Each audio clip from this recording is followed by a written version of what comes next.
right, what is up, sports fans? We Yeah. are back for another episode Fly. of Eagles fly.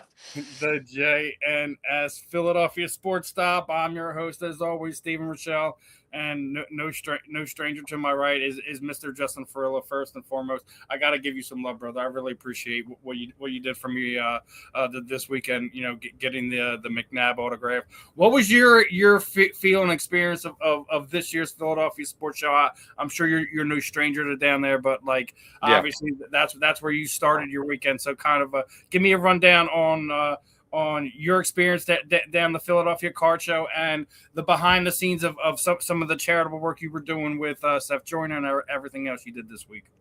Yeah. Well, I mean, I could talk forever about all this. I mean, it was awesome. But getting your Donovan McNabb jersey signed was really cool. Getting to meet McNabb and talk to him was really kind of a childhood dream come true. Because I mean, I grew up on the McNabb, Westbrook, Javon Curse, Dawkins, Trotter, Air, those teams. You know what I mean? I grew up with them, so to meet McNabb was just like surreal. He engaged with. I posted on my page and stuff. He engaged with conversation with me. Made him laugh a little bit. I said I still eat Campbell's Chunky Soup to this day. Just whatever. I was thinking in line, what am I gonna say to him and stuff, and that definitely popped up. But yeah, he was super nice. And then got to get some. I got some photo ops with him, Mike Vick. I met Michael Vick, which was really cool. He was super nice as well. And yeah, and I saw BG. I saw Brandon Graham at the Philly show as well, my guy. And actually, got ladies and gentlemen, I posted this on my page.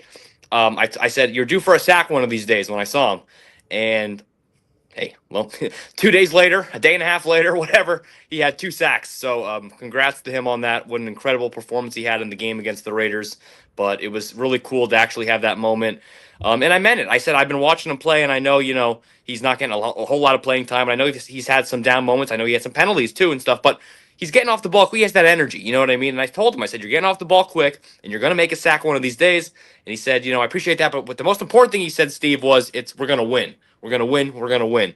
And hey, we did. So we'll talk about that in a minute. But the Seth Joyner thing was really, really a great thing. A partner with Seth Joyner and the Joyner Family Foundation, partner with Legacy Plastic and Justin Brown of JB Sports Ventures to come up with this awesome idea where they were going to do a surprise holiday giveaway at three unsuspecting families' houses in the Philadelphia and surrounding area. So Eagles Hall of Famer Seth Joyner showed up to all three of these houses and surprised the family with, I mean, and I'm not kidding, a ton of gifts. Like, it was awesome. Signed a bunch of autographs, talked to the families, took a bunch of pictures.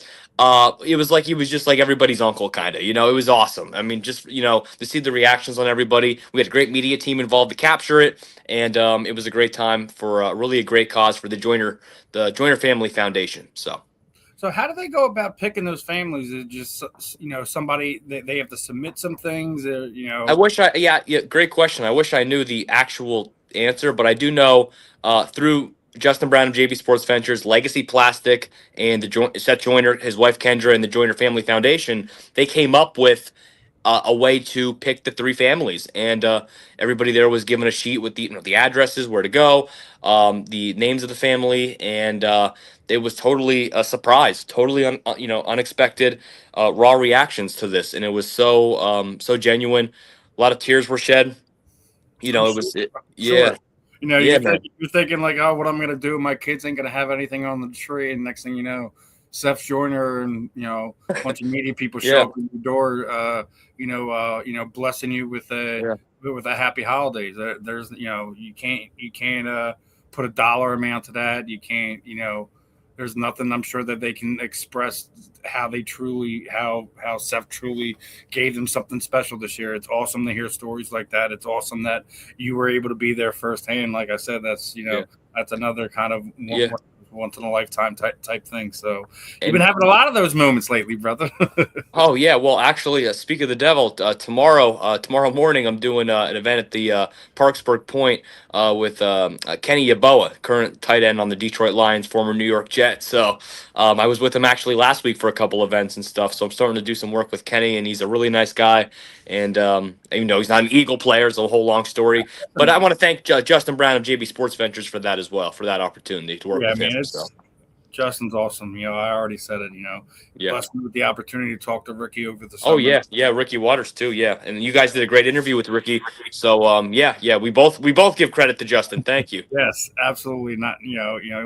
I don't think the managers, the guys behind the athletes get enough of the credit. So Correct.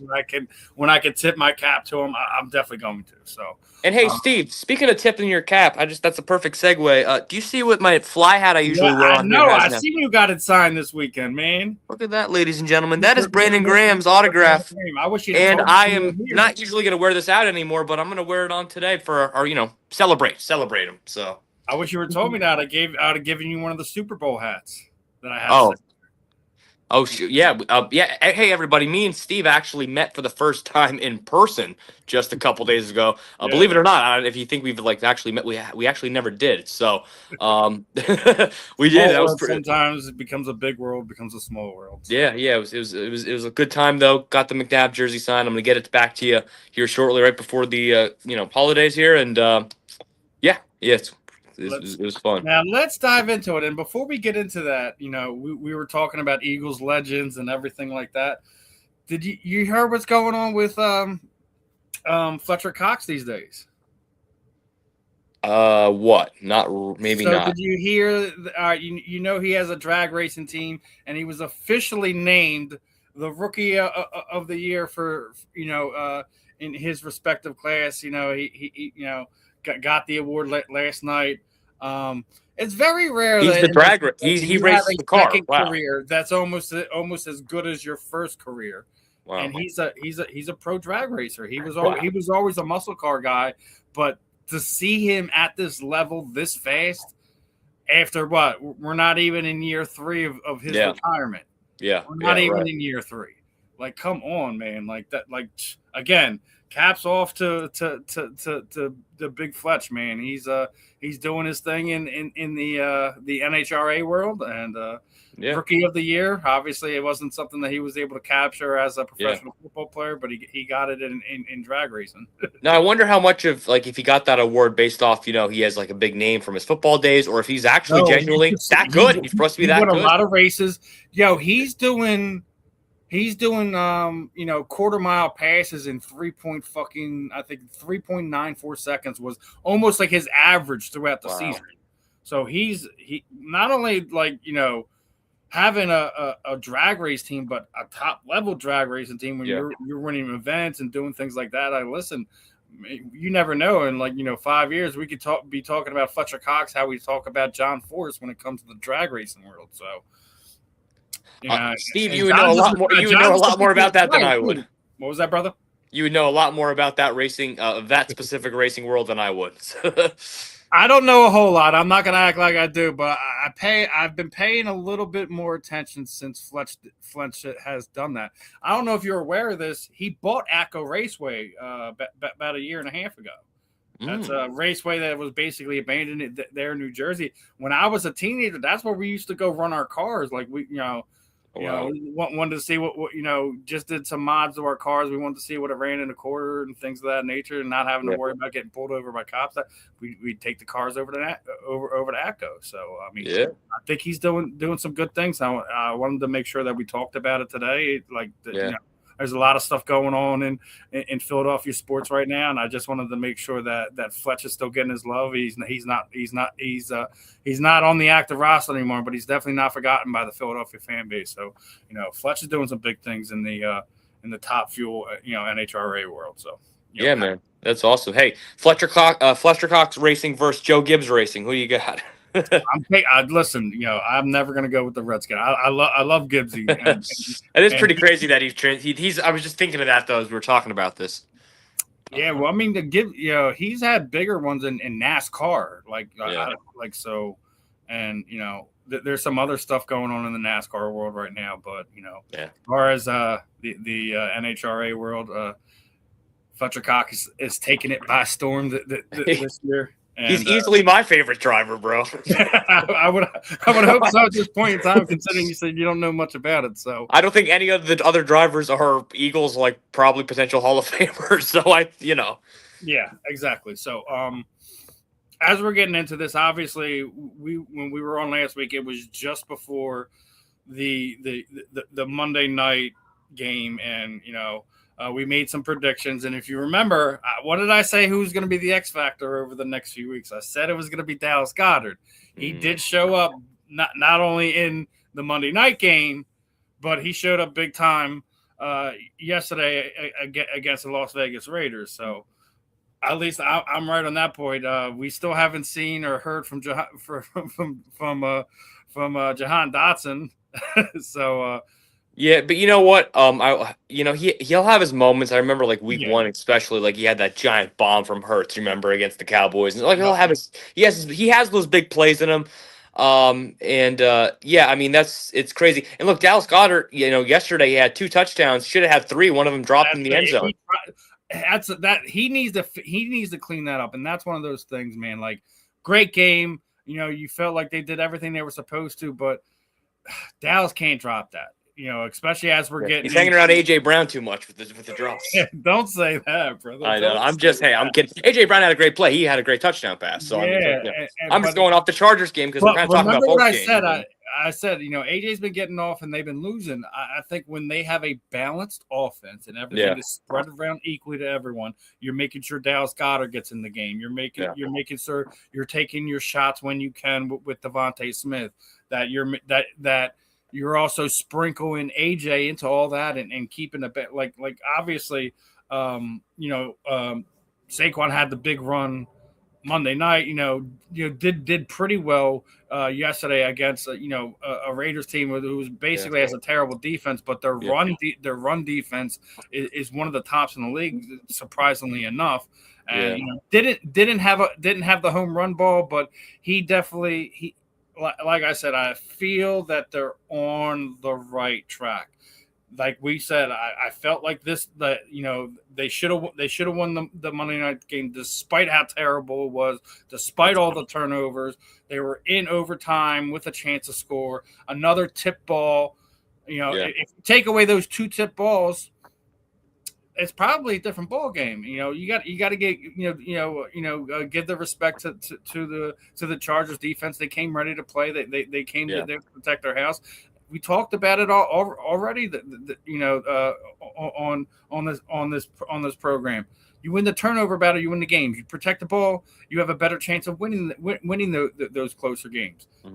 They didn't protect the ball Monday night, point blank period, and they shouldn't even been in the game, but they were for multiple different reasons. I'm not putting it on Jalen Hurts, and we're going to get into the Jalen Hurts thing in a minute because man, these guys had to eat some crow yesterday, man. This is than Philadelphia sports media and all these Avengers out here. They wanted Jalen benched after Monday night. Let me ask you this, Steve, before you continue. After Monday night. What was that, brother?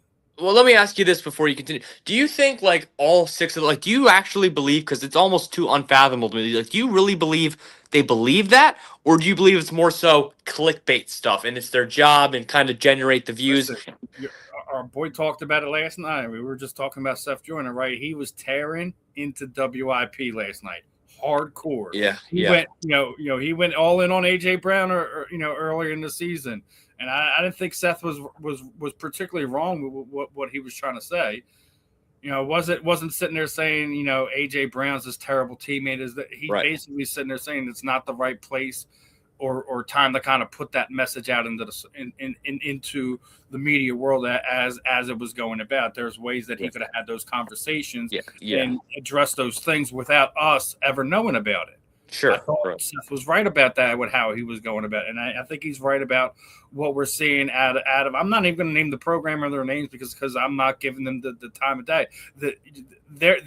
All those guys, and it's not those particular guys that I've already showed you pictures of, but it's those type of Philadelphia sports media people was why I started doing podcasts in the first place. Just because these guys, they have an agenda. They want clicks. They want likes. They want people to engage. And this is how they go about doing that. Yeah, it's more theater. It's more theatrics and entertainment. Now, I'm going to pull up something I found on social analysts. media. And this guy had a great point. What Jalen currently is going through right now is what Allen Iverson went through in 2002. Iverson, snapped at the media with his famous practice rant on May 7th of 2002. The year before, he took us to the NBA Finals, yet the media fans questioned his dedication to the team. Fast forward to now, Jalen is fresh off a Super Bowl MVP and is being consistently hounded by media, fans. AI voices frustration also ended up being driven out of town. Yep, our best Sixer ever. That we've seen this movie before. Jalen doesn't say anything. He just keeps his head down and he keeps working, and hopefully we can appreciate that, right? I think that that fans' feeling on this is dead on, and I'm going to pull up another thing before we get to it right now. This is from Dan Orlovsky. It's crazy that we have a quarterback in the NFL right now who's fourth in touchdowns, having his job security in question. And in my opinion, it's not from the national media people. It's from in-house. I've already said it before. Like I love some of our radio stations and some of the content that comes out from those radio stations. But at the same time, it's like, what are we talking about? We're talking about a guy that's less than 10 months removed from beating one of the biggest franchise in the NFL. Obviously, we'll get to the Kansas City Chiefs in due time, but are we out of our freaking minds? Like, listen, I'm not sitting there saying Jalen should be the top 5 of every quarterback's list and this, that, and a third, but we've said it before. I've said it before. He does the little things that matter the most. Is he going to have the sexy stats? What does the stats even mean at the end of the day? That's all for fantasy guys. That's all for these knuckleheads to do all this. Sometimes, like, if he sees a read and maybe that's a tight window and maybe he does throw it out of bounds more than I would like to see him do it, but I'd rather see him throw it out of bounds, us punt the ball, than us having an interception in a short field and having to put our defense in a bad spot. I'll take that. I'll take those throws where we crucify him. Oh, he could have did that. He could have did.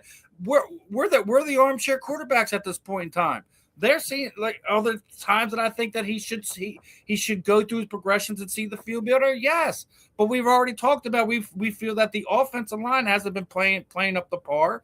We've seen them give up on plays. We've seen them allow pressures way more than they did last season. I think this is attribution to that. But what he's going through right now is disgusting. And I'm going to get into one more point, and I'm going to get your thoughts on all of it. The other side of that is what, like, you go down to Cincinnati, what we're seeing with Joe Burrow, and then you see this nonsense from some of the other people around the world. Well, let's trade for Joe Burrow then. What the heck? Minds? So I'm looking on the left. That's like a chunk of our franchise for a injury-prone quarterback who I believe I saw a stat yesterday. Joe Burrow's played, I think, 3 of his 6 NFL seasons so far. That's not, no one wishes injury, but that's not very good. And Jalen hasn't even missed 10 games since he got in the league. So I know the Chargers game is the Charger game, but he generally has not been turning the ball over in most recent time. Okay, he is a running quarterback who is a dual threat. People get mad because Jalen Hurts averages like 156 yards a game and 180 yards a game and 210 yards. He's a winner, and you saw his post-game press conference yesterday against the Raiders. He goes, "I just want to win, and he said it like with that. You could just tell it's like, yo, like, I just want to win, and I'm on a revenge tour, hopefully. And I know we just beat the Raiders, and they're 2-11 and all that, but like, it gives us hope that this team could come, find ways to come together, hopefully, Steven, and make a run in the playoffs. I already said it. Like, listen, the culture that's already here, the veterans that you have, the guys have already now been to two Super Bowls. Yeah. They've been ousted in the first round of the playoffs. They felt the losses, both big and little. So I think they have a unique core, a young unique core that you don't really see a lot of times. When you see a core put together like that, they're in their 30s before they're doing it. We're seeing these guys do it before they hit the age of 27, 28 years old. That's special and rare in the NFL, and we need to appreciate what we're watching right now with this team. Yeah. Do they frustrate? Yeah, every team's gonna frustrate you that when they don't play to the level that we know them to, and everyone wants to tear us apart over who we beat yesterday. Well, Yeah. I'm gonna pull something up for you guys, right? We held the Raiders to 75 total yards, right? Yeah. Yeah. The other side of this, right? They only had 75 total yards. Do you want to know what how many yards our backups had in the fourth quarter? Just the fourth quarter. It's 79 yards. So in one drive, they equaled what the Las Vegas Raiders did as an entire team for 60 minutes of football. You could sit there and say all you want. I told you this was a get right game. We're gonna see more what happens this week when we go to Washington and play the Commanders. Yep. You're gonna have to do it again, and even more so when we go to Buffalo in 2 weeks to play the Cardiac Kids, because they have overcome not one but two 20-point deficits in back-to-back weeks. I don't know about you, man. I don't want Buffalo to have anything clinched. I don't think they will anyway, but like I want them to need that game as much as they need it, and I want it to be a true test to show everybody, okay, It reminds me of the Baltimore game last year. Right, where everybody's like, all right, well, you're going into Baltimore Ravens are going to show you guys what's up, and then it's like, we're the world champions. We're going to show you guys what's up, and flip it on. I mean, and that's pretty much it, because everyone's picking Buffalo. I picked Buffalo on the record for this game, right? But listen, man. I had it as a Buffalo win at the beginning of the season. Yeah, a lot of people did. I'm not going to lie to you. But like I said, now things are weird, and they can lose to the Commanders next week and then still be. Things are weird, but they got to make a run to show us that, like, well, they have to win. They still have to win games, but like, they have to just show us that, like, we have hope and can believe that this team can get back to the Super Bowl. That's it. Yeah, I think they're capable. The injuries that happened this week are rough. I think is it important for us as well. The Rams losing Devontae Adams, huge loss for them, right? Yes. The Green Bay Packers just lost Micah Parsons, huge loss for them. Those are two teams that we are could very well see in the playoffs, right? Yeah. So, and even more so is that the Rams have a showdown with Seattle this week, right? On what potentially could be for the division, for the number one seed in the conference. That's going to be a very big game for fans to tune into. So, Eagles fan or not, I mean, now, real quick for you. Now, we played the Rams this season, but we have not played Seattle. Who would you rather see in the playoffs, Steve? I would say the Rams, because I think we burned it into their psyches now. You got to think about it.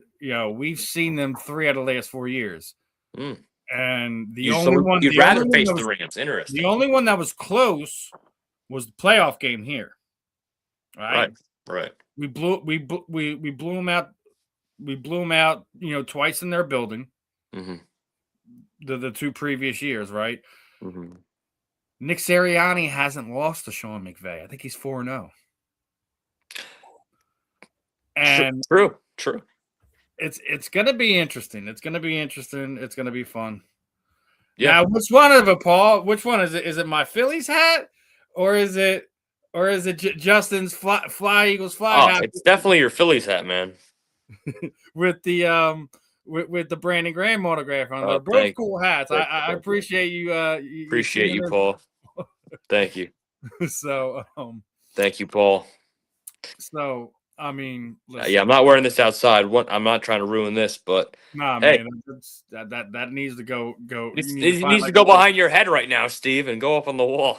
That's right. Well, listen, I got a couple over here. I got a couple ones that are signed by both Trey Thomas and John Runyon. One from the 2004 NFC Championship hat, and one's the 2002 NFC East Championship hat that is signed by both of them. So I mean, I have different other little things. Back in the day when we used to, I remember I used to wear for years that 2004 NFC Conference Championship shirt and it was like our Super Bowl shirt, man. It was like, you know what? I used to do that. I did that with my '93 Phillies NL Championship T-shirt, and that was a cool design. I really liked the design. What are your thoughts on people wearing like conference championship gear?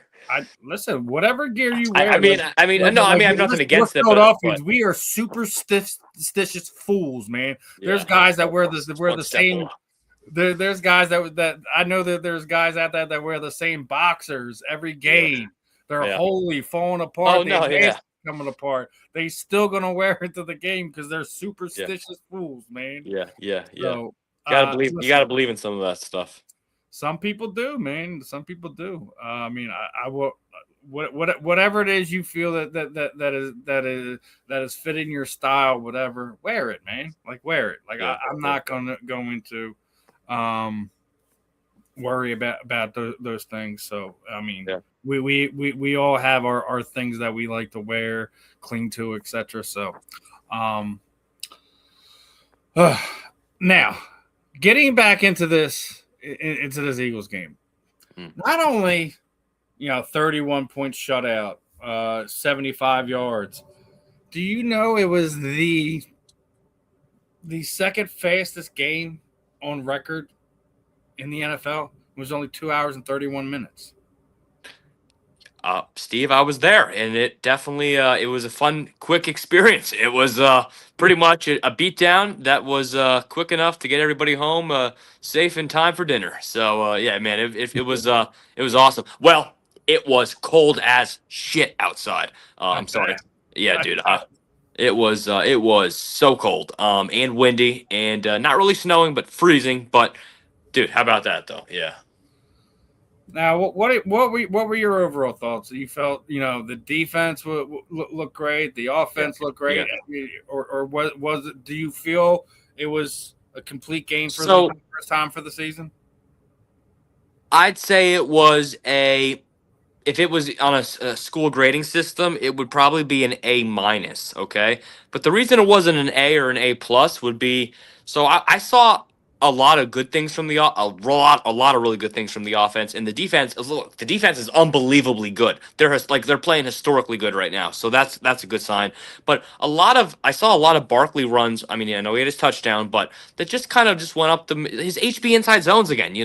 Those just inside zones that just go up the middle for a couple yards and do nothing. And he gets called all the time. It does nothing. And I don't mind them every now and then, but I just saw a lot of those. It felt like Patullo still called a lot of those, but he called a lot of really good things. Was getting, as he always, seems to be lately, gets Goddard open and, made a lot of big plays. Team was really, they bounced back. They did everything they had to do. No negative really things other than just little things I wish they fine tuned and fixed a little bit. But overall, nothing negative. It's all positive. Defense played really, really good. What were the stats? 8 QB hits, 4 sacks, held Pickett to just 64 yards. I mean, that's just unbelievable. And listen, the 2000 Ravens, the 85 Bears, the Legion of Boom, or the 2025 Philadelphia Eagles. I mean, pick your defense. Let's see. I mean, dude, Guantanamo Bay is still doing his thing. I'll say one thing though. Still having those penalties that hurt us. They cleaned it up. They definitely cleaned it up. We weren't in that 10 range or anything like that. But you're still letting these pre-snap penalties kill you. Yeah. I'm not gonna beat up. I'm not gonna beat up Coop over the holding call in the personal foul after the flop when the guy goes and seeks him out and tries to start an altercation and Coop just shoves him and he does his best LeBron James impression going out there. So Coop. I'm not going to beat Coop up over that. I'm glad they didn't. Glad they didn't take the sack from Brandon Graham first and foremost because they I know they had the penalty on that play, his first sack, but. Yeah, so glad that. How about that, dude? I mean, what are your thoughts on that? BG had 2 sacks. He actually had 2 sacks in an NFL game. That's incredible. Yes, but also he did it from the defensive tackle position, not the end. I'd imagine that makes it tougher, I guess, or easier because he never played. I don't know, but maybe he just felt like he wanted to pick on the guard on the inside.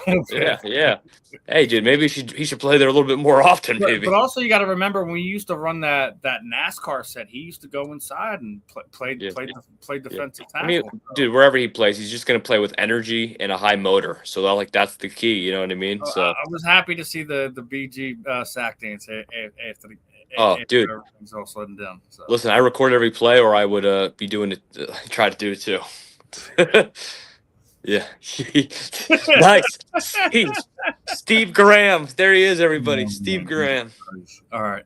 Well, uh, listen, there was a lot of good stuff to go about it. Dude, you just made me think of a really good conversation we could have one day is create your own, like, what would be a touchdown celebration you do in the NFL? My son asked AJ to do basically the LeBron James dance when we went to a signing, and it was like 3 years ago. It What, was what, pretty funny. what like the chalk thing? Yeah, I get no, not Oh, the chalk thing. There's the just like some of those things that he does after those plays. It was I'm like oh. never.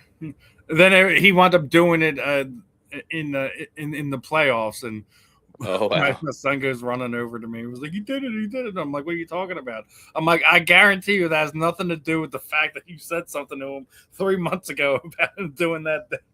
Yeah. Hey, man. Now, I want to get back into this quarterback talk because it came across this graphic and it's pretty telling, right? Like, obviously, everyone likes to pick on Jalen Hurts, right? Well, look at the guys from his draft class, and we're just talking about playoff success, right? Jalen wasn't even the first round draft pick. He's got more playoff wins than Burrow. Obviously, having the Super Bowl, two Super Bowl appearance and the Super Bowl victory over him has Yeah. more overall playoff wins.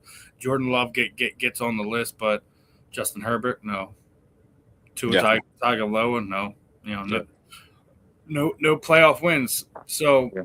when you're looking at that 2020 draft class now, I mean, I know Joe's the better overall quarterback. You could say Justin Herbert's the better overall quarterback, but we measure success in wins and championships these days, not by your stats, not how do you play the quarterback position way it's supposed to be played? Yep. Yep. Conversation is kind of worn out. Do you Yep. think that now Jalen has to be the cream of the crop for that 2020 class, or do you need to see a little bit more from him? I've seen enough, and his resume speaks for itself. I think, he's a Super Bowl MVP. He's been to two Super Bowls. He arguably outplayed Patrick Mahomes in the one that he lost, and obviously outplayed him in the one that he won. So, I think his resume speaks for itself. I mean, Joe Burrow. I mean, he still won 5 playoff games and been to a Super Bowl. That's great and all that. But look, he's top dog on that list. He's a winner. He has the intangibles. I know it's cliche, but he has the intangibles. He's a leader. He's a coach's son. Blah blah blah. And he just seems to find, like, when I watch Jalen Hurts play, man, do you ever notice, like, when the play breaks down and the pocket breaks down, he always kind of gets out for like that first half a second or something. He's always getting out or moving around and he's running, looking or something. I always feel like he gives us a chance with that. You know what I mean? It's like I feel like with McKee, for example. McKee, okay, maybe you think he has like at certain type of throws and certain moments a better a thrower or something like that, but like he can't get out of the pocket like Jalen Hurts. He can't move like Jalen Hurts. Even if that is true, and I don't even know if he is arguably in some ways a better passer. I mean, Jalen Hurts has an underrated arm, and I think he is the top dog of that class. To answer your initial question, and listen, I know Justin Herbert, just beat him head to head, but hey, ask me this question in a few weeks, and we'll see how Justin Herbert's looking. I think I think Herbert's the only one out of the quarterbacks I just named to actually beat Jalen in the game. He's beaten Joe Burrow. Yeah, He's beaten the Miami Dolphins and Tua. yeah, Beaten Jordan Love and the Packers. The Packers haven't beaten him since he's been the starter here, to yeah. my recollection. I think maybe he lost the Packers his rookie year, but I don't think that was a Jordan Love game. I think that No, was no. right before Aaron Rodgers left. So he's beating everyone on that list, man. So I mean, I think he is the top of the class of that 2020 quarterback club. Yeah, Um, yeah.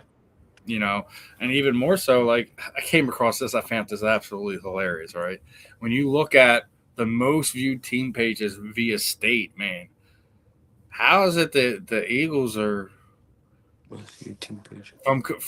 from West Coast to East Coast? Looks like they're running shop, man.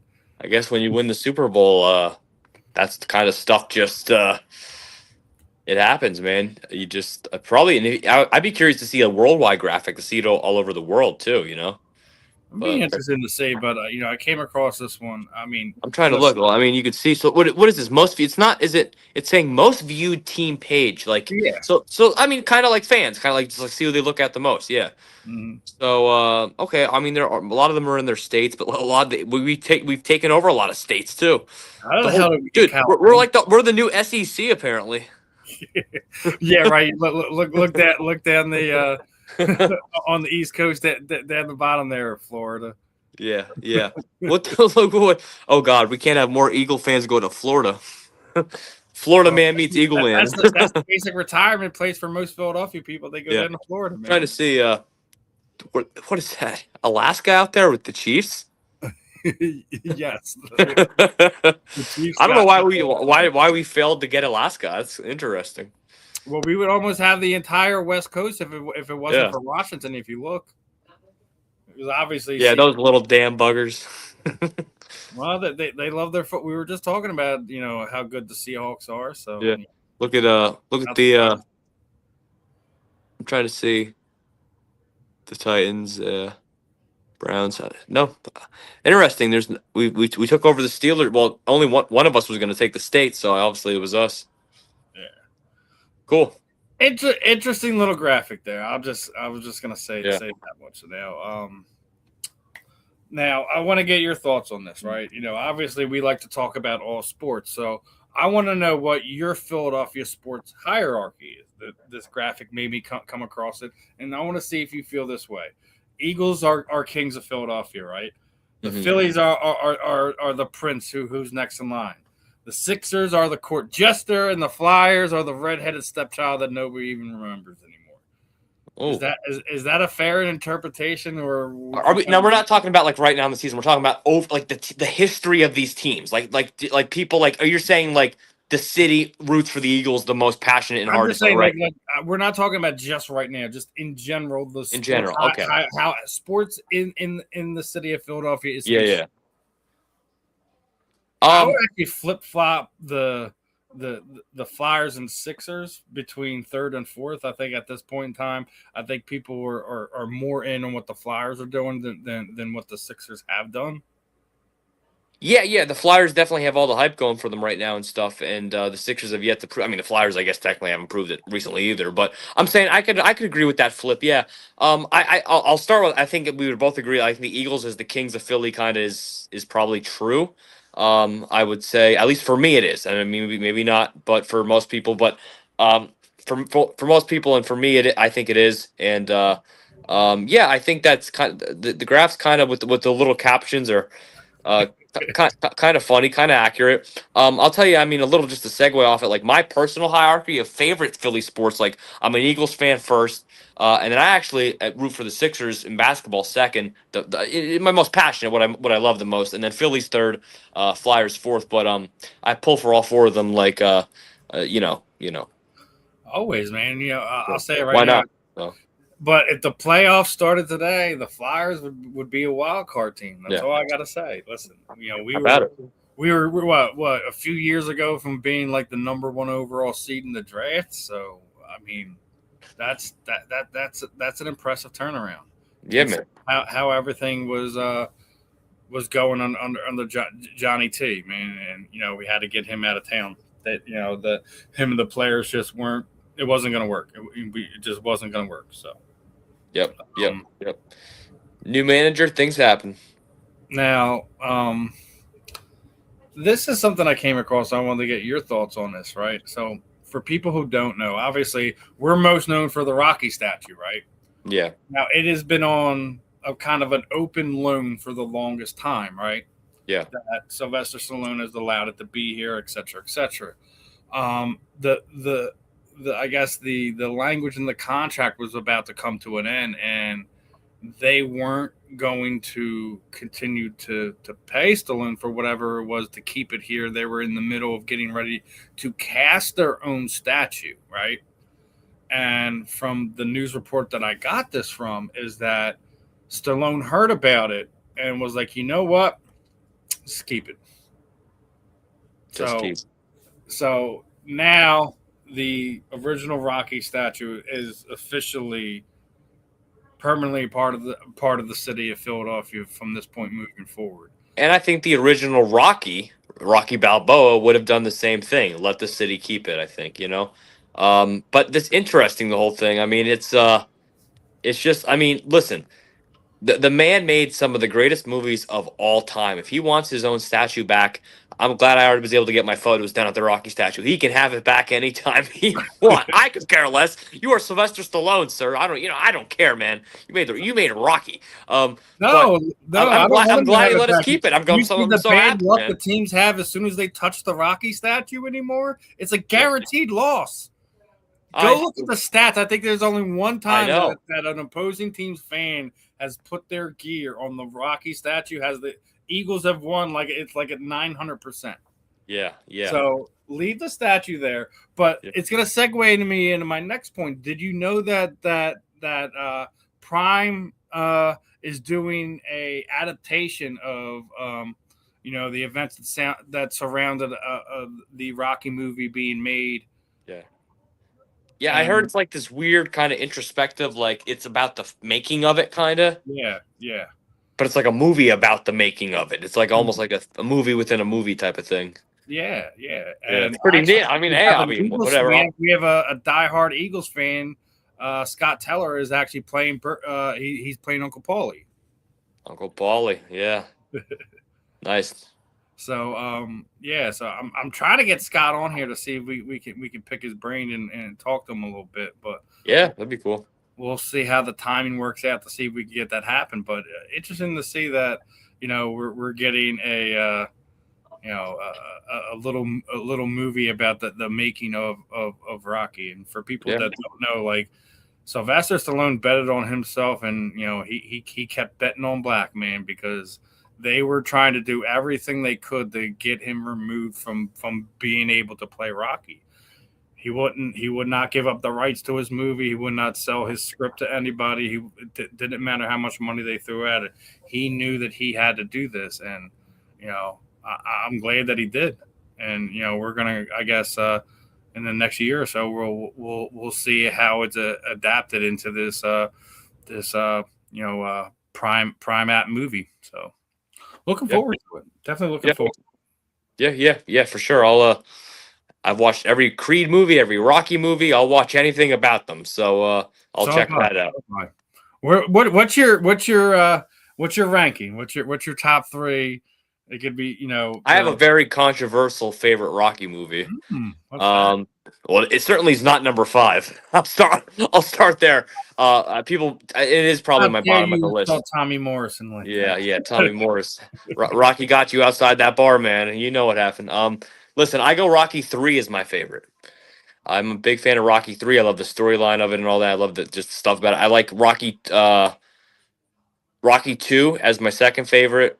Rocky, then the original Rocky, then Rocky 4, then Rocky Balboa, then Rocky 5 is probably last. So Right, listen, Rocky 5 is not in my top 5, and it's not because I don't enjoy that movie. It's one of my favorites, just yeah. because his son was Oh, in were it. you including the Creed ones? I mean, I might maybe put Yeah, I one. mean, I said the franchise as a whole. Maybe I'll put one of the Creed ones in a fifth. Trying to think which ones. Actually, I think the second Creed one was pretty good.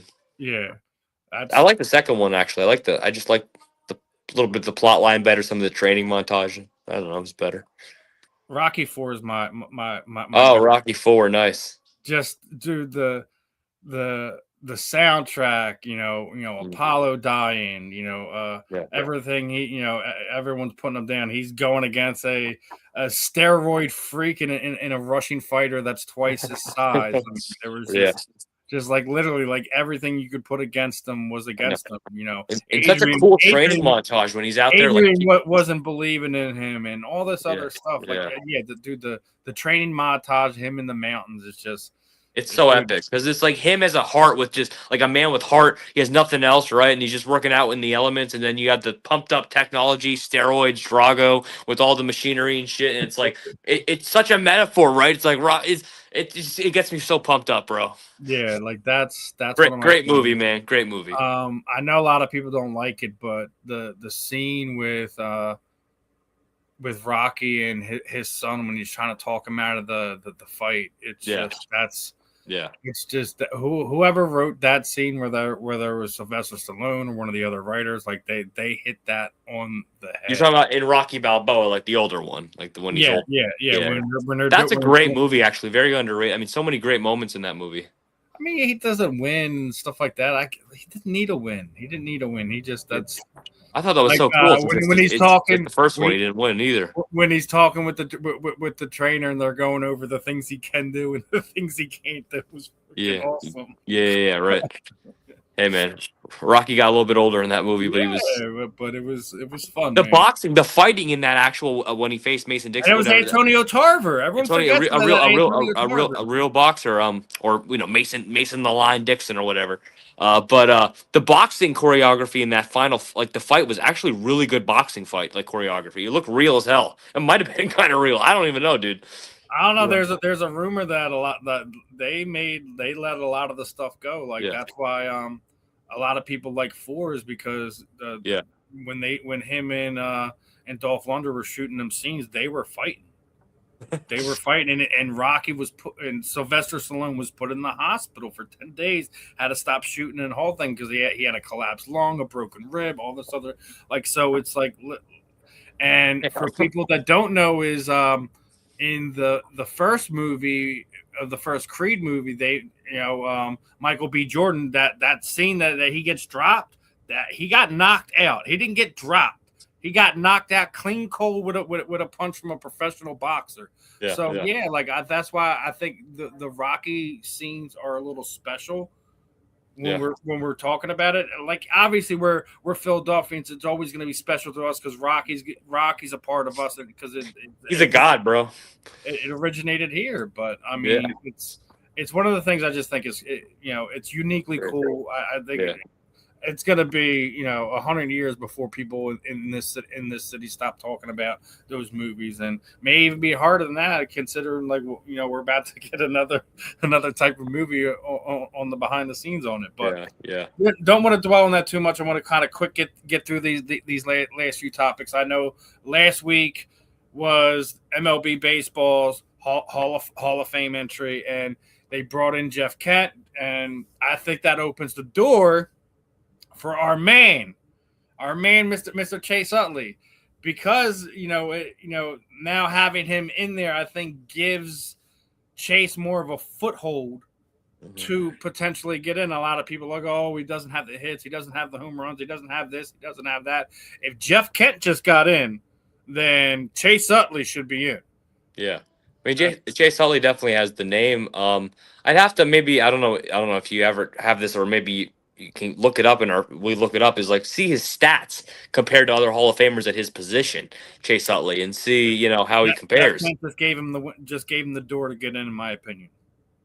Just because because he said with Jeff. Okay, yeah, yeah, dude, I think he deserves to get. I mean, he's a champion too, so I mean, that's always a big thing too. So yeah, I would have to actually have the stats in front of me, but he's a name, he's a champion, but he was a hell of a player too, and like if Jeff can get in, so can way. He Chase. played it like old school baseball. He was like a mini Charlie Hustle. He was like a mini Pete Rose.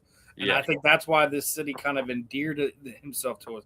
Let alone like he has the greatest World Series champion speech in history. Just because he jumped on the stage drunk and dropped. Yeah. what was it? Little bit profanity, right? 3 words, word bleeping champions. 3 words, a little bit. Just immortalize them to the Philadelphia sports world. Yeah. Now, obviously, over the last few weeks, I was talking about the possibility of what would it look like. What should we do if we don't sign Kyle Schwarber? Now this past week, we did sign Kyle Schwarber. Yeah. To a 32-year-old Kyle Schwarber has signed a 5-year, $150 million contract. Now, I want to ask you, take your fan hat off for a second. Is that contract a little bit of an overpay to keep Kyle in Philadelphia, considering the offers you've seen coming in from other teams?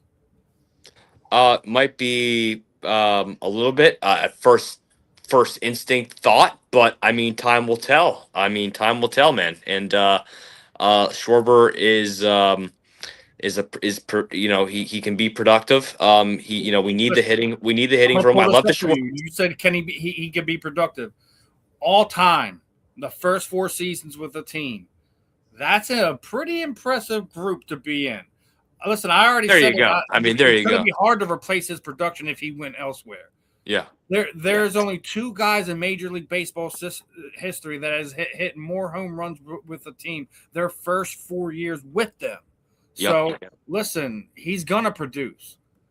But I already said my question isn't if is he going to produce in the regular season. My question is, can he produce in the postseason when we need him to? Yeah.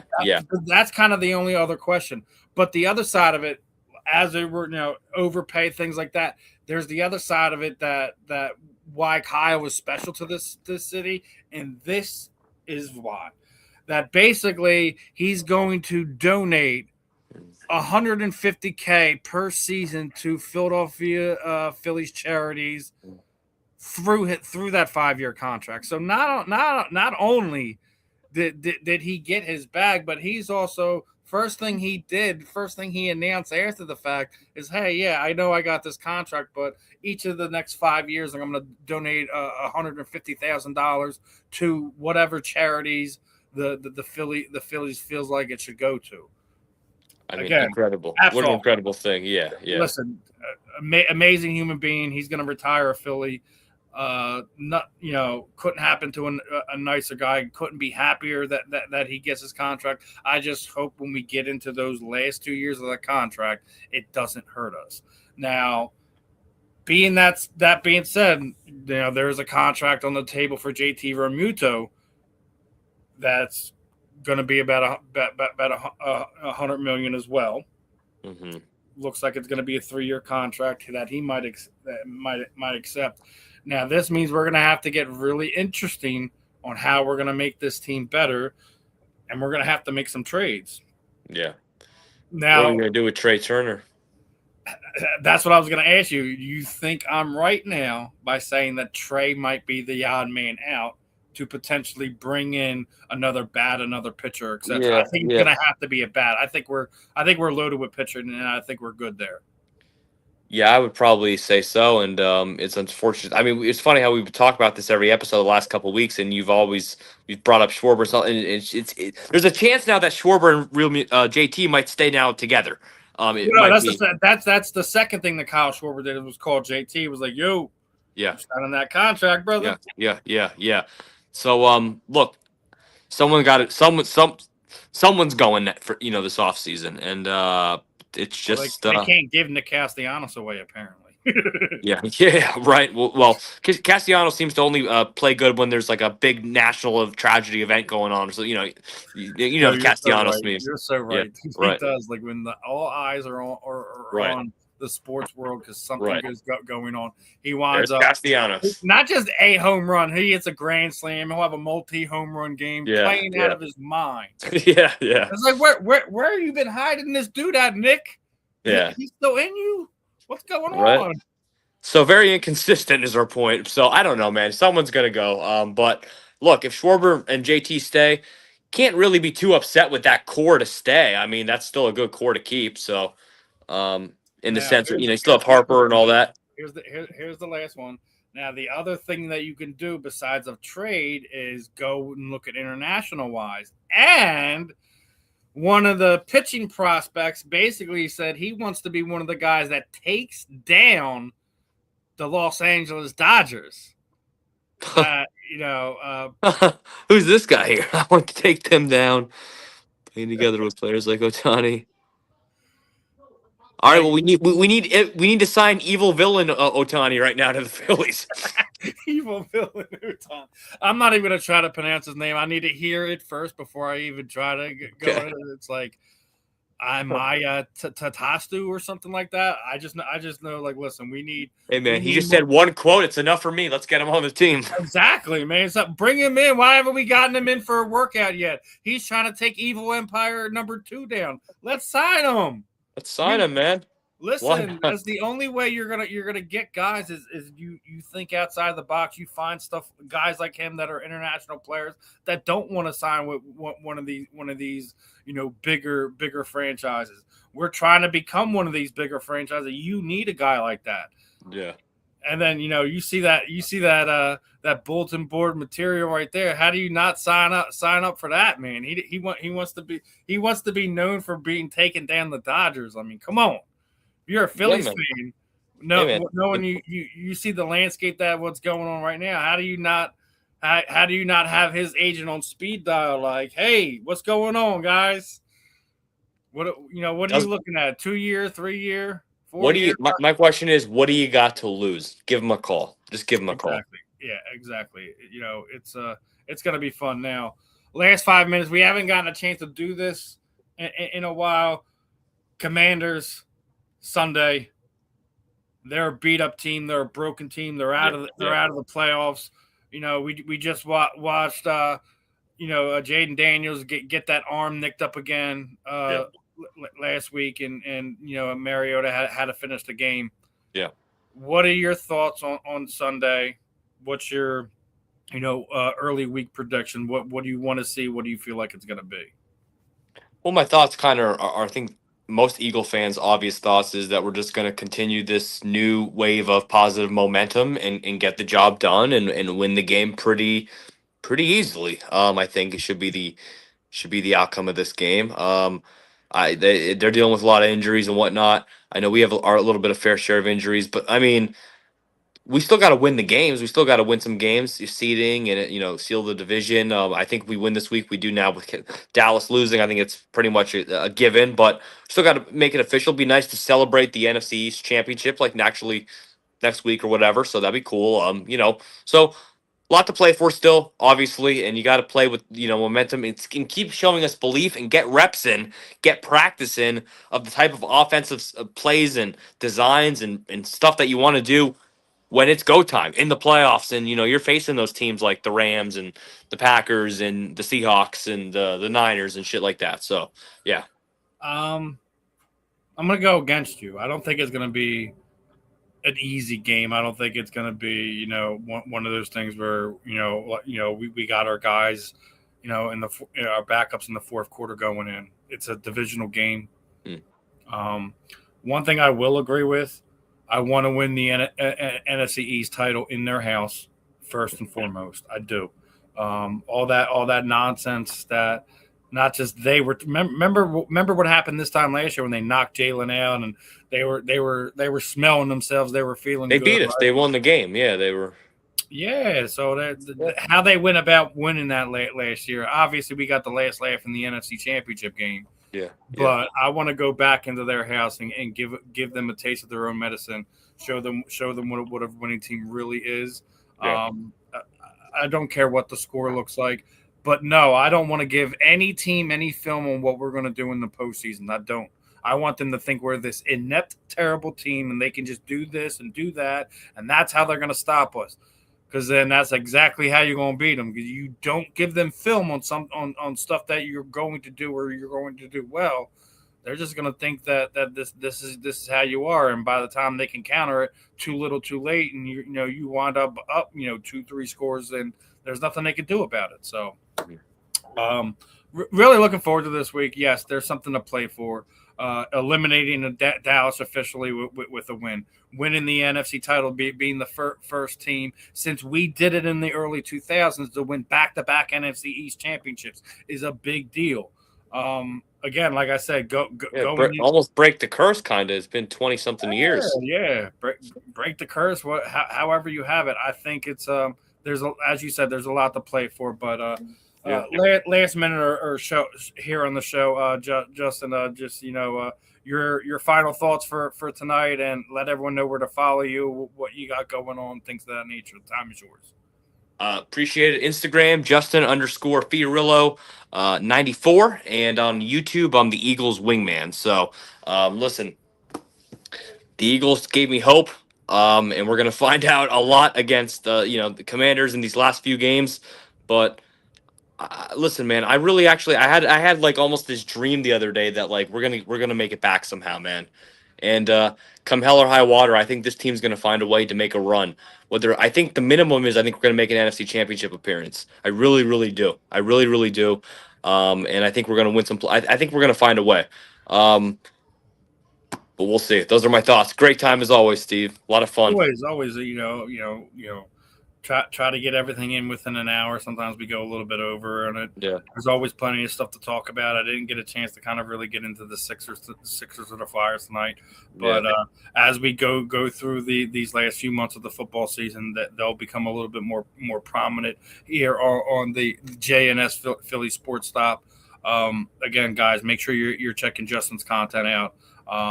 He also reached out to me last night where I'm going to be joining him on a program on Wednesday nights, as often as I can. We always help support each other. Listen, guys, make sure you're tuning into everything we're doing. We got a lot of fun stuff going on here on the South Florida Tribune, between the stuff that I'm doing with Justin, the stuff that I do with Scott and Candy here on the network.